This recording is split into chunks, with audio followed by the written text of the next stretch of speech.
Los datos de la renta básica no lo sabemos nadie, solo lo sabe la Junta de Extremadura, porque le puedo recordar que hace un mes y medio solicité por escrito desde la Asamblea de Extremadura, mi grupo, todo el número de solicitudes que había habido, denegadas, rechazadas. No se nos contestó, no se nos quisieron dar los datos. Entonces, los únicos datos que tenemos son los que cocina Redondo, para que luego los dirigentes del Partido Popular en la región puedan hacer mítines diciendo aquí están los que han puesto la renta básica en la región. Entonces, la cifra de 1.500 es la que dicen ellos.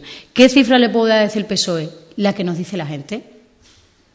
La que nos dice la gente que viene aquí a esta sede y viene al grupo parlamentario y nos dice, mire usted, ¿ustedes se acuerdan del señor Álvaro Delicado, con el que yo di una rueda de prensa aquí que horrorizó al Partido Popular? Pues el señor Álvaro Delicado, y hoy estamos a 19 de mayo, no ha cobrado aún la renta básica y la solicitó el 16 de agosto del año pasado.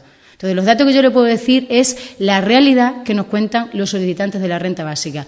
Y en el último mes y medio, 2 meses, hemos tenido muchísimas llamadas, muchísimos mensajes, muchísimos correos electrónicos donde nos dicen, mire usted, me pagaron la renta básica 11 meses después, pero es que me la han pagado solamente un mes y no me la han vuelto a pagar. Por eso yo le digo que la cifra de 1.500 es una cifra redonda que ha maquillado la factoría del marketing que gobierna Extremadura para que sus dirigentes puedan vender en los mítines de las elecciones europeas que la renta básica la están cobrando 1.500 personas. Pero no es verdad, no es verdad. Y creo que con la renta básica la cosa se está pasando de castaño oscuro para que nos entiendan los ciudadanos. No se puede mentir más ni se puede marear más a quienes en estos momentos están solicitando una ayuda, en muchos casos, para comer. Es una auténtica barbaridad, es un despropósito y es una irresponsabilidad política.